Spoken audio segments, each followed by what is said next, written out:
is how much stock do we hold in 2020? Because we hear about people who lost their jobs and people who have like obviously a lot of mental health issues because of lockdown or being in a pandemic, or Yeah. you know what I mean? How much stock do we hold in this year? Do we say, okay, guys, no points this year? It's a friendly. Yeah, it's a hard one because unfortunately we're always prone to just sort of like compare ourselves to each other. And look, a lot of people have suffered as a result of COVID, but a lot of people have done extremely well as well. Sure. I know people got promotions, who got new gigs, but then I also know people who like, they've been out of a gig for, the better part of a year. Yeah. So yeah, it's definitely a mental, and I think now getting up to this is the last month or two. Yeah, but I think it's just let's just all get over the finish line together. Let's just make it there alive. Like, let's just get there. Yeah, I mean, like for me, it's been quite an interesting year because obviously, like I was working until like July, and then but still under lockdown, and then quit my job, moved to London, then moved to Greece, and now I'm studying here. yeah, And it's and been and sorry. and now where's your job? Well, so like I was actually in the shower this morning, and I was like, it's like you think in the shower. The shower is where people think the most. I'm not sure why that. I have Yeah, to check out the science behind that actually. But I was sitting in the shower and I was thinking like, what am I doing here? I'm in fucking Thessaloniki. I didn't know this place existed like 6 months ago, and now I'm yeah, here, and I'm studying a master's. Like, why am I not working at my job and on a plane to like a random location to direct or produce or whatever? And yeah. and I was thinking like, oh wait, my job doesn't exist anymore. Like It's gone, it doesn't exist. My agency is gone. Because of gone under. COVID. Yeah, Yeah, it's just everything. So I couldn't have. I left like a rat fleeing a sinking ship. I yeah. fled that At the ship perfect time. just before it even showed signs of sinking. I'd left the boat, and suddenly the whole thing just capitulated. So I mean, I think I actually made a pretty good decision in what I did, but I think I might be one of the lucky ones. Like a lot of people had, it's tough. People gained weight Yeah, over lockdown. People lost their jobs. There's like a lot of things that happened yeah. that you People can't, relationships didn't survive lockdown. dude.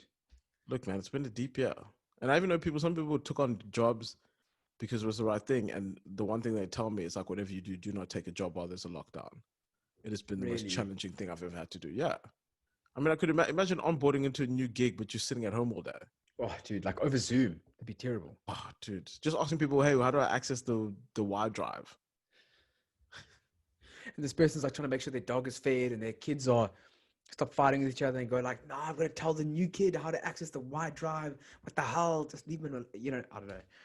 Oh yeah, we didn't Yeah. even comprehend people with kids. Like, yeah, Dude, so I don't know if there's too much stock you can take from it. Like, if you're safe, your family's safe, that's the stock you take, and you just you kind of push to 2021. I think that's what Yeah, it is, eh? like some of us are just even hoping we can fly home. Yeah. I mean, same. We're both in that same predicament. Can we Yeah, leave the places where we live to visit our families? yeah. But from what I understand, people from London are flying back to South Africa.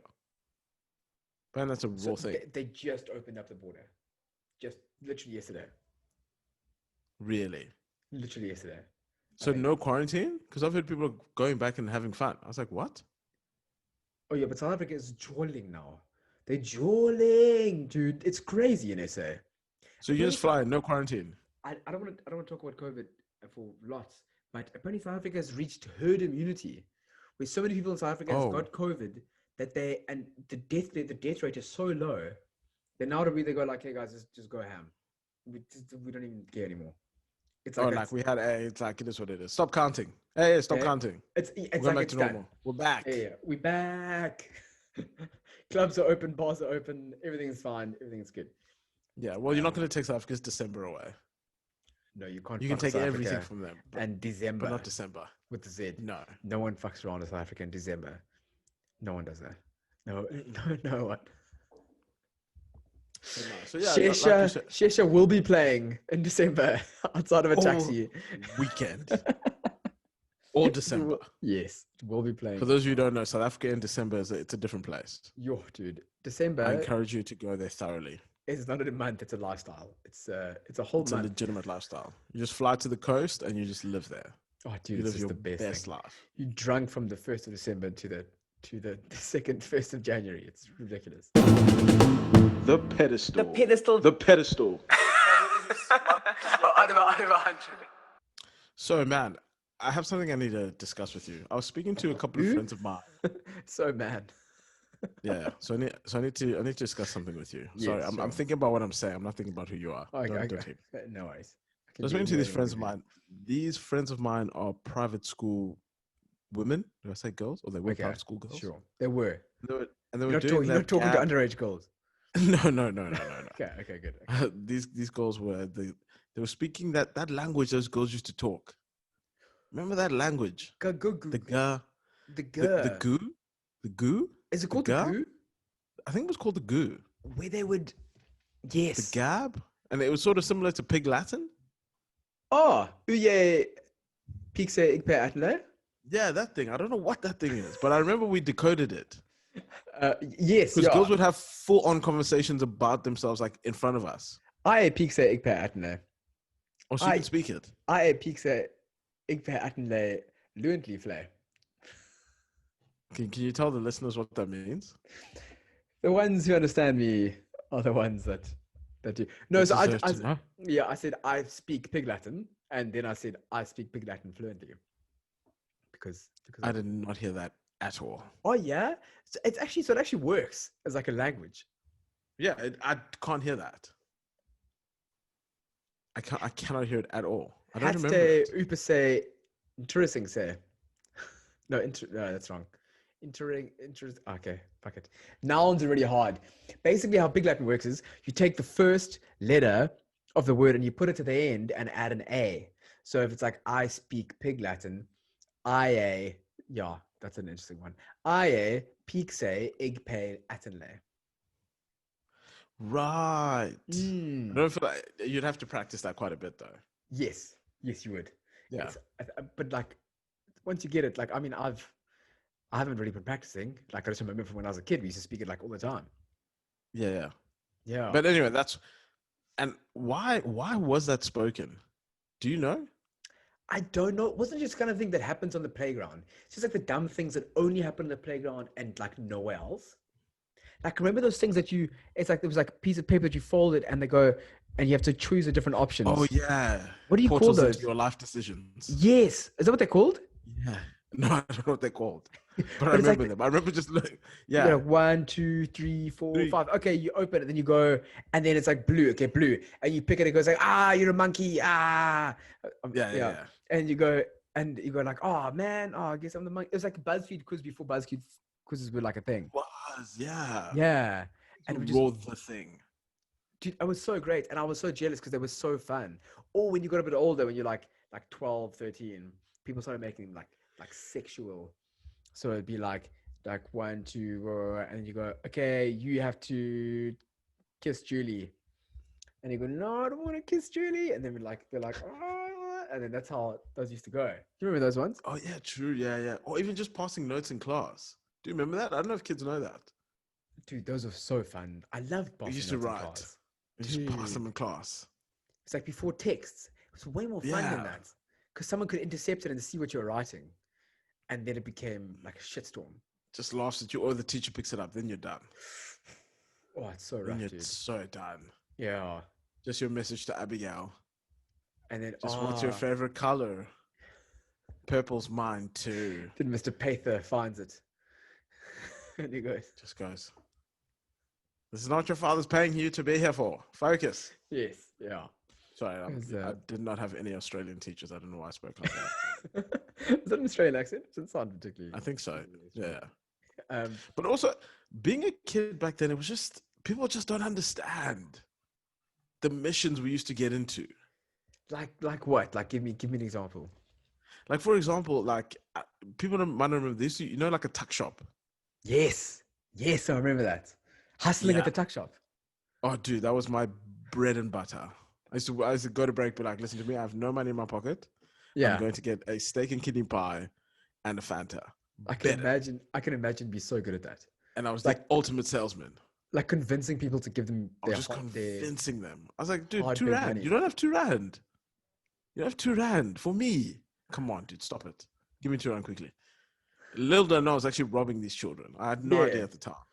I thought I was just a great salesman. How did you do it? Was it like kind of manipulative? Were you like, hey, you know you're my best. You know you're my favorite guy. Or Yeah. how are you getting these kids to give them the money? I think either I was so annoying that it was Mm. just better to give me something so I'd go away. Okay. So I'd have a high, the volume, it would be a volume transaction thing. Yeah. And I think I was just a man who was always in the flow. Like I always knew the right thing to say to the right person to get money to fall out of their hands. It's probably a very good skill to like find the weak Yeah. ones. That's Exactly. Yes. And but also you knew some people like, dude, come on, I know your dad. We went to your birthday party. We know, come on, give me some cash. I think that's the thing for me. Like I would always ask kids for cash, and it's not because, like, I mean, obviously I'm a very privileged white guy, but I was never given like pocket money. So when I saw someone who and like I wanted a pizza more than I know that kid will value that 5 rand that Yeah. I can build towards my pizza. Like I know Exactly. that kid. Like you have so much money and I have so little money. Give me a Yeah. little bit of your money. Like it'll Yeah. It was just socialism. I was just advocating for socialism at a young age. I was saying, Yeah. you just spread And your then- wealth. We can all be happy. And that's also the first time I understood debt because I was also like, dude, I've got you tomorrow. Relax. Oh, And then I started to understand interest. Like, okay, I don't have you today, but what I can have you at the end of the week for an extra $1. And So then you I'd would- hustle, get that other $1. okay. So you So I actually was even just managing cash flow. I was managing you actually, transactions. actually created quite complex, Pies. quite a fiscal system as Financial well. instruments. While Creating while you're financial at school. instruments there in Yeah. primary school. Yeah. Dude, that's amazing. That's incredible. Yeah. That was the best. Oh, I think in terms of if I think about school memories, remember JoJo's? Do you remember JoJo's? Were they like the little toy? Yeah, they were like little plastic things. They looked like melting humans. It was actually Oh, weird. I used to cry for those things. Dude, that was such a huge deal. What were those things? I have no idea. Why was that so popular? I could not understand. I don't understand. But I remember one day, Did you just collect them? Did you even throw them? It was just Dude, collect and trade, hey? there was a game. I think there was a game that you played. Oh, there with was them. a game? Yeah. Okay. Yeah. And then one day I actually had the king or something. I had like a really good JoJo and I didn't know he was good. And I was on the playground and this kid, I think his name was Tian, arsehole. He was like, no, that's not a good one. I'll give you my one. And he had like a really average one. And he was like, no, for your white king, I'll give you this like little red Play-Doh thing. And I was like, oh yeah, okay, cool, sweet, sounds good. And then afterwards, like everyone came up and they're like, "Oh my god, did you change your white king for his city?" And I was like, I know yeah, this exact experience. yeah, I did. And they're like, "Oh, you're so dumb, you're so dumb." And I think it scarred me. I think I was actually scarred by that experience. I still remember it. Oh fuck!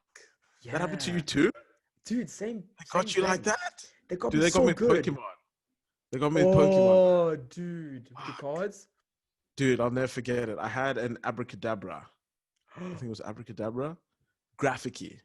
Was it shiny? And the guy, yeah. Or like the Was one it shiny after Abracadabra? Abracadabra. Alakazam. I know. Maybe it was Alakazam. No, it was one of those. But the guy had a Hitmon, like Hitmanda. Like a shiny Hitmanda. Hitmonlee, was that him? Hitmonlee, yes, yeah. Might have been Hitmonlee. No, but the boxing one. All these Pokemon. No, the boxing. Who's the boxing one? Hitmonchan. Hitmonchan. That's the one. Hitmonchan. Oh, dude, I had a Hitmon. No, so I had the one after Abracadabra, and this guy had a Hitmonchan, and I just thought it was shiny like mine. Okay. Like, didn't have any concept. Like it was just like it was right at the Pokemon craze. So it was just like, get your parents to buy those little cards at the CNA. Yeah. And then show out. Sure. And I swapped the card for the Hitmon. What's it called? Say it one more no, time, dude. boss. Hitmonchan. Hitmonchan. No, the boxing one. Hitmonlee? No, Hitmonlee is the kicking one. Hitmonchan, yeah, you're right. Okay, yeah. Yeah, and then everyone's just laughing at me like, "Oh, you don't understand, dude. You're not gonna get." And then I literally went back to him, and I was like, I'm gonna fuck you up unless you give me my card back because you ripped me off." Yeah. And then he was like, "No, that's the rules. Like, you can't get them back after you trade." I was like, "No, my father bought me that, and you're gonna give that back to me, or there's gonna be issues." I'm gonna fuck you up. That's Yeah. I think that's cheating. You can't offer to. You can't. I was like, yeah, that was a You can't shitty make a deal. trade. You can't go to a restaurant and be like, sorry, I'll have the steak, and you get it, and it's shitty steak. You go, listen, I want my buddy back. I'm gonna punch you in the mouth. Well, no, dude. Thing is, maybe not punch you in the mouth, but because you'd be a bit older. But I've seen someone because I worked at a restaurant. I've watched someone who's eaten a steak halfway through, and he was a chef. No one actually knew that. Yeah. He came to the front where the chefs were, Yeah. and he put it in front of them and said, "Would you eat this?" No. Yeah. He's That's like, so I don't easy. know how you wake up in the morning and think this is solid work and expect people to pay the prices they pay. So you guys discuss amongst yourselves what you think is fair. But my Yeah. entire table is disappointed, and I've come in with a party of 10. Yo, So you figure out what's right. Dude, don't play. that's so hectic. I Don't play. I loved working at a restaurant for the things that you see that you think no one else sees. Like like I remember there was the chef I used to work for used to like racially profile people by the kind of meat that they eat. No. So dude, 100%. And like to his credit, he got it right like a lot of the time. So he would so you would like What? yeah, you would say like you said like so yeah, so I've got this order here for 3 steaks and 1 fish. All the steaks must be medium rare. And he's like cooking, and he's like, what race is the family? And I go, what? It's like what race is the family? They are of African descent. Yeah. And you'd be like, okay, they want them well done. And then you would tell the kitchen to make them well done, even though it said medium rare on the ticket. You'd be like, no, Yeah. they want the meat well done. No, burn it. Yeah, fry it. It won't. And I was like, well, that's racist. And he nailed it though. That family wanted burnt meat; they didn't want medium rare. So Yeah, no. yeah, Yeah, because we're so used to, we're not used to steaks. We're used to lamb. yes, okay. So you fair enough. cook lamb. That's Sure. the thing. Okay. Now, I even had to introduce it to some of my cousins, although they just swear at me and say, "Mr. Australia, fuck off." Yeah. We're not trying to cook medium rare steaks for them. Yeah. Like, hey, we're not Mr. Australia. We don't want this, man. We What want is- meat. What Still meat? nyama apa, man. That's what they hit me with. So I Mm. stopped cooking medium rare a long time for my family Oh. members. How long did you work as a waiter for? I was a waiter, I think my whole uni career. So what, 3-4 years? Oh, this is quite a while. So you saw some shit. I mean, I was a waiter for like. Dude, that's what I chased someone. I've seen people like You I've seen a chased couple someone? ordered. Yeah, they just came in, ordered like 3 cocktails amongst themselves, and then ran. Yeah. They Oh, ordered yeah? their food and they ran. And then I you had was to like, run "Oh, y'all off. just came in to get drunk." Yeah, then I ran after them like, "Hey, you guys gonna pay?" And they just looked at me and then they walked off. And I was like, Oh, I "Hey, well, hate they don't that. pay me enough to fight you." I'm not Yeah. gonna go. Dude, I had this not the exact same, but like a similar thing. Like I worked at this pub in England, and it was like a Friday afternoon, and he's kind of like, how do I say this without sounding rude? He's a kind of like real working class, kind of like plumbers / painter guys. Came into the pub, and it was like a really middle class pub, and they came in and they were like, "Oh yeah, it's a really good place, man. Really like the aesthetic. It's really cool here." I hope that was a good Cockney Oh, accent. yeah, you did well there. Oh yeah, okay, cool. Keep that going. Yeah. So I'll bring it up again at the rest of the story. So then I'm like chilling, whatever. I'm like behind the bar, like I'm just doing my thing, and then I'm working with this lady who's one of my colleagues, and she's got like a lot of tattoos, and then she kind of goes around the corner and he goes, "Oh yeah, she's got a lot of tattoos. Have you seen all of them? Wink, wink." And I'm like, dude, we don't need that kind of sexist behavior here. That's unacceptable. I didn't say that because he's really big and he would fuck me up. So but I was thinking it like a lot.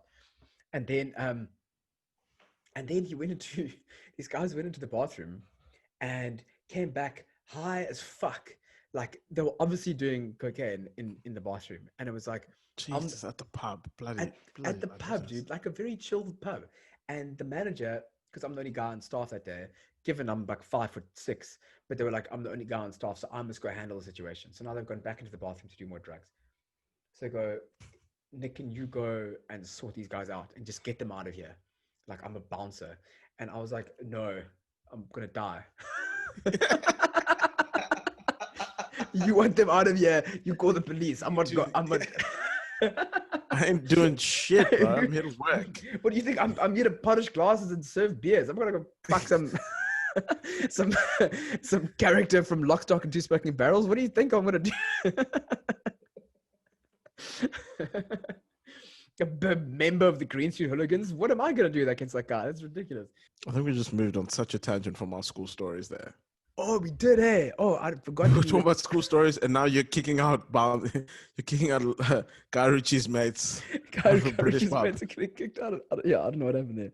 I'm not sure. I'm not sure what went down, but yeah. I was at the Perth Podcast Festival.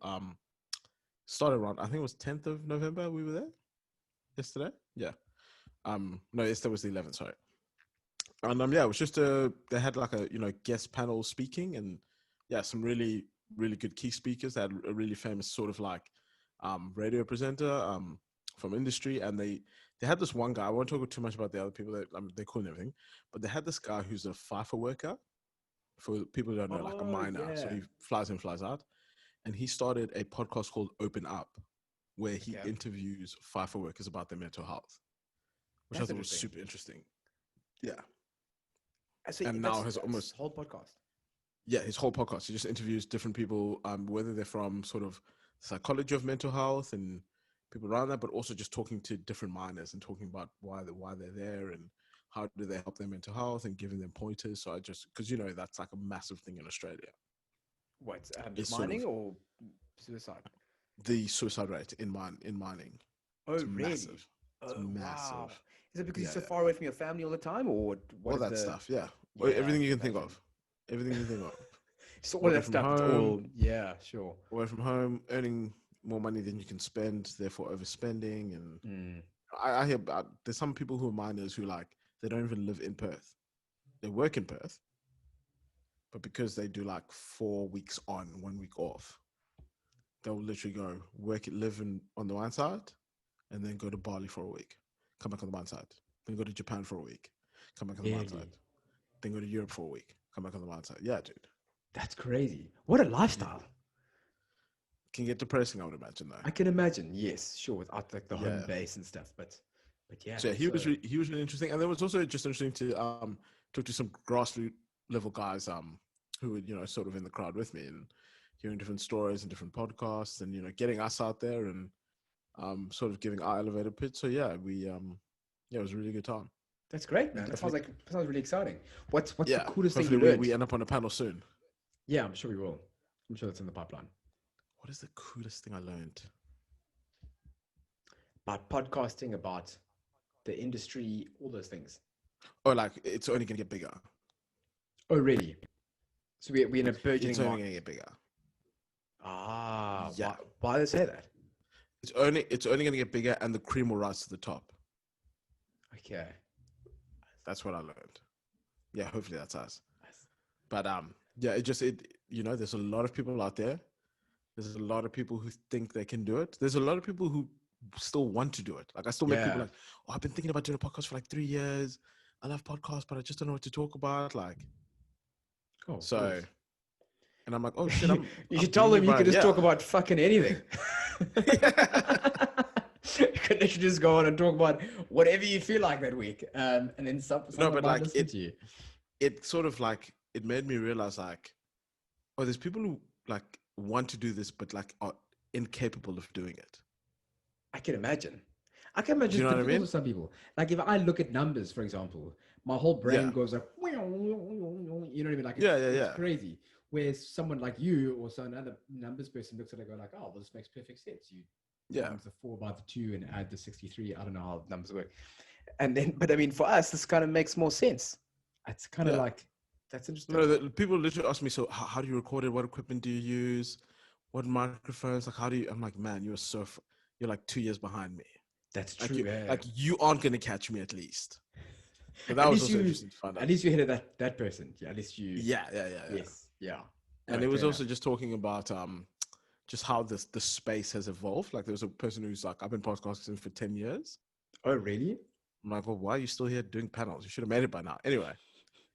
And one day just talking about how the numbers, like all the numbers are sort of flooding into podcasting. Oh yeah. And now there's a drive for more like doco style podcasts. That makes sense. Have started rising to the top. You know, because the medium it is, right? Podcast is a form. I think it's the greatest form of media, personally. The greatest form of media? I think it's the greatest form of media. Why do you say that? Mostly based on the fact that you can get a lot of information that otherwise wouldn't readily be available to you, and you can do it while achieving other tasks. That's very I true. mean, there's no other medium that can compete with that, I personally think. That's a very good point, Adam. It's quite Yeah. interesting because it's literally just radio recorded. That's kind of what it Yeah. is. It's just like it takes away the stress of always having to create content, always on air on radio. Just a recorded thing for half an hour, 45 minutes or an hour. And just packed with your niche stuff, the Yeah. information that you want to gather. And the game is convenience, right? So the fact that I can listen to what I want when I want, just can't compete with that. I can listen while I'm on my Yeah. phone. I can listen while I'm doing the dishes. I can listen while I'm at work. I can listen while I'm running, while I'm commuting. Well, like, what movies can't compete with that? That's true. I mean, my biggest thing was running and listening to a podcast. Yeah. So if I'm listening to like an informative podcast while I'm running, I'm betting on myself physically and mentally at the same time. Like that's nuts. How do I get that kind of bang for my buck? It's incredible. So yeah, so that's a super So it was definitely good, you know, sort of to see our people and look, Perth is not the biggest place in the world, and there were a lot of people there. Really? So there's a lot of people doing podcasts and making podcasts. Yeah, there's a lot of people, and a lot of people still want to. Yeah, I'm sure people who listen to us are also just like, oh, maybe I could do this, maybe whatever. And I'm here to tell you, the shit ain't easy though, because that's another thing they spoke about. It's like, oh yeah, I'm sure you got 13 ideas. I'm sure you got 20 ideas, but let's get to 30 and see if you guys can still record. That's interesting. And that's where the nuggets are. That's what they were saying to us. It's like the consistency is where you'll start to separate yourself. Because doing it every week, getting it done, yeah, getting it sorted. And it was also like, I don't know, it was also a bit validating because it was like, who's a podcaster here? And it was like, no, yeah, I'm a podcaster. You are a podcaster. Yeah.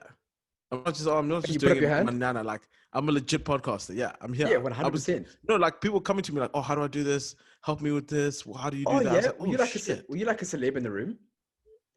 I wasn't the celeb. There was actual celebs in the room. Okay. But I was a bit of a celeb because, like, yeah, there was a few people who had podcasts, but not many who were willing to share. So then, when the room starts to realize, wait, why is that black guy got his hands waving? They just linger.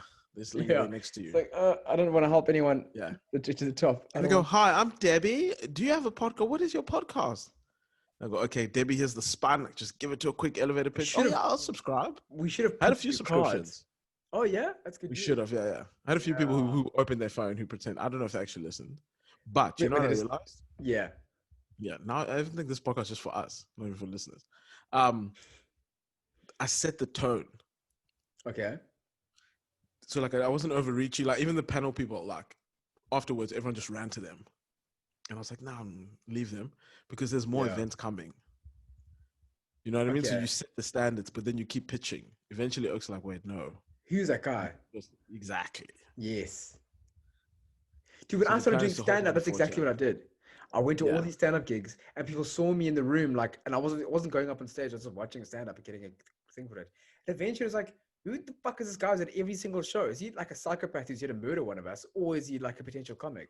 And that's how that's how eventually it. Oh, because you were going there one man. Hey, you didn't no one to back you. I went there all the time. I just went to go watch. I just love stand-up. I was just going to watch stand-up, and then eventually someone was just like, dude, like, what are you doing here? Please don't kill us, please. And I was like, no, I'm here to. I love stand-up. I want to do stand-up. I want to be you. Yeah. Yes. Yeah. So, and I think it's a good strategy. I think it works. I think it's a positive strategy. Okay, cool. Should you call it there? Dude, we should rap. We should run. We're in England in a pub with you while you're fighting lock, stock, and barrel characters.